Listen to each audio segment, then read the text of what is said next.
নমস্কার বন্ধুগণ, কেমন আছেন সবাই? আশা করি সবাই ভালোই আছেন।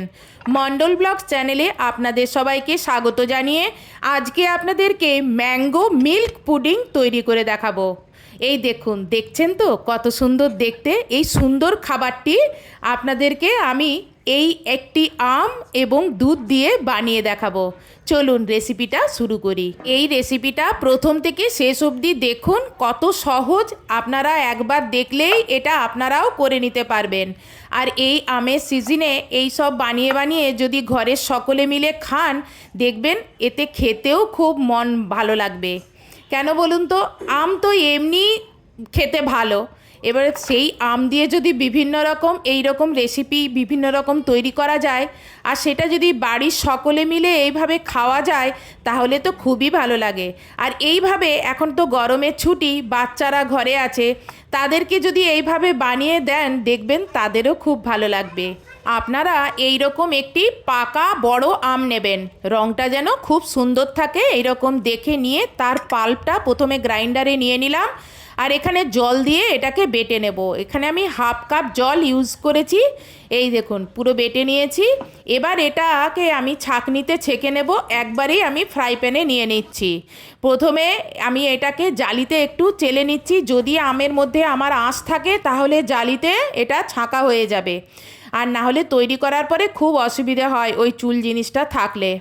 আর এতে একটু অল্প গ্রাইন্ডারে জল দিয়ে আবার এই ছাঁকনিটা এইভাবে একটু ধুয়ে নিলাম। ব্যাস, দেখুন আমার কিন্তু একটুও চুল বেরোয়নি। এবার এখানে আমি পছন্দ মতন চিনি দিলাম। এখানে হাফ বাটি মতন চিনি দিলাম।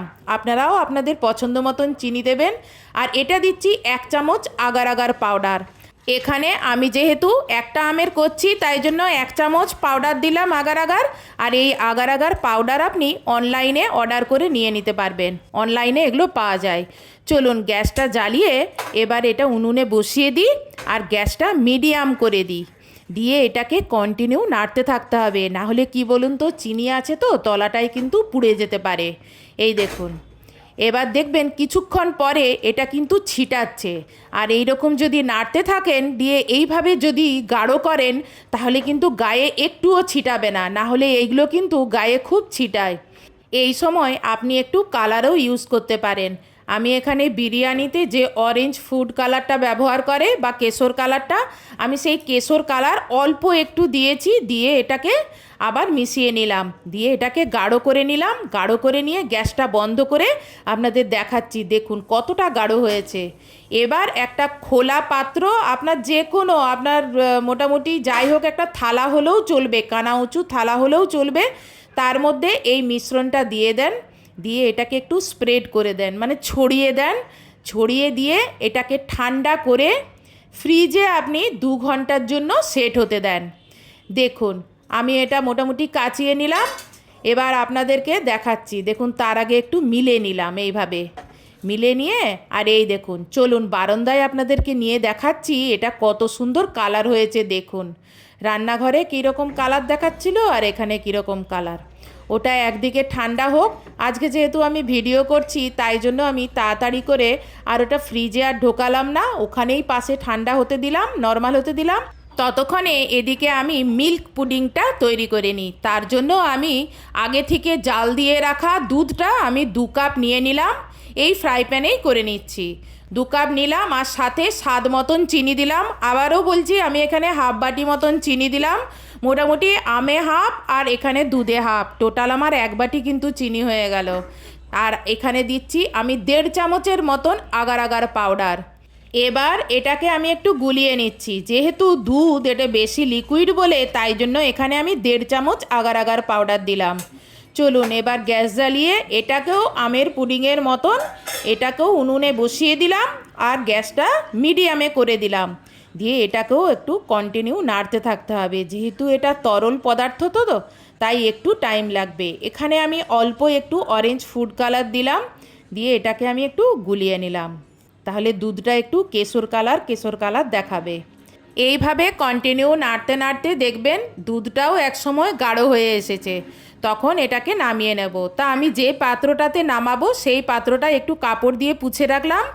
আর এদিকে দেখুন মোটামুটি নর্মাল হয়ে গেছে, হাতে আমার একটুও কিন্তু লাগছে না।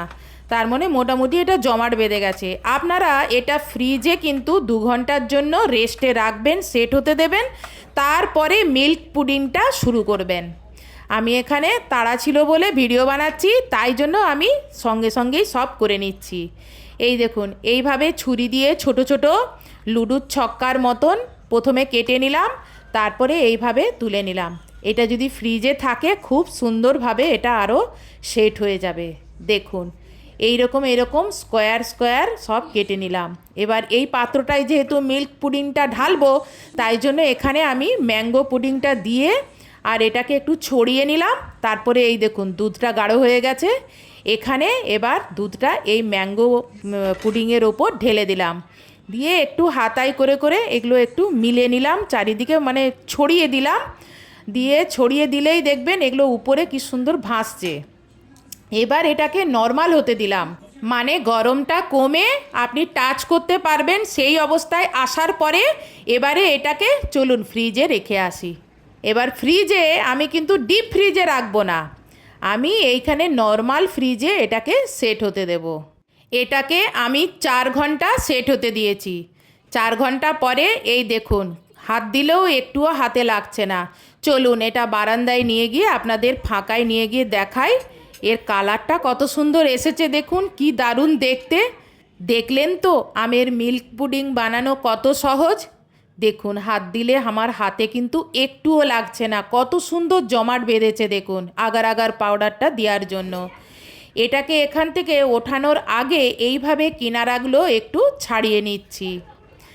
এবার এর উপরে একটা প্লেট চাপা দিয়ে উল্টে দিলাম, দিয়ে ওপরে একটু ঠুকঠুক করলেই বা ট্যাব ট্যাব করলেই এটা ছেড়ে যাবে। দেখুন এটা দেখতে যেমন সুন্দর হয়েছে, খেতেও তেমনি অপূর্ব হয়েছে। আপনাদেরকেও বলছি আপনারাও এইভাবে একবার বাড়িতে বানান। আর এই সময় বাড়িতে বাচ্চারা গরমের ছুটিতে ঘরে আছে, ওদেরকে এটা বানিয়ে ঠান্ডা ঠান্ডা পরিবেশন করুন, দেখুন ওরা খেতে খুব পছন্দ করবে। শুধু তাই নয়, যেসব বাচ্চা আম দুধ খেতে একদমই ভালোবাসে না, তাদেরকে যদি এই রেসিপিটা তৈরি করে খাওয়ান, তারা খেয়ে ধরতেই পারবে না যে তারা কি খেলো। আজকের এই রেসিপিটা আপনার কীরকম লাগলো? যদি ভালো লেগে থাকে তাহলে ভিডিওতে লাইক কমেন্টস এবং শেয়ার করবেন। আর আমার নতুন নতুন ভিডিও পাওয়ার জন্য আমার চ্যানেলটি সাবস্ক্রাইব করবেন। আর ফেসবুক থেকে যদি দেখে থাকেন তাহলে ফেসবুকটি ফলো করবেন। ও মুখে দেওয়া মাত্রই মিলিয়ে গেল, দারুণ দারুণ হয়েছে।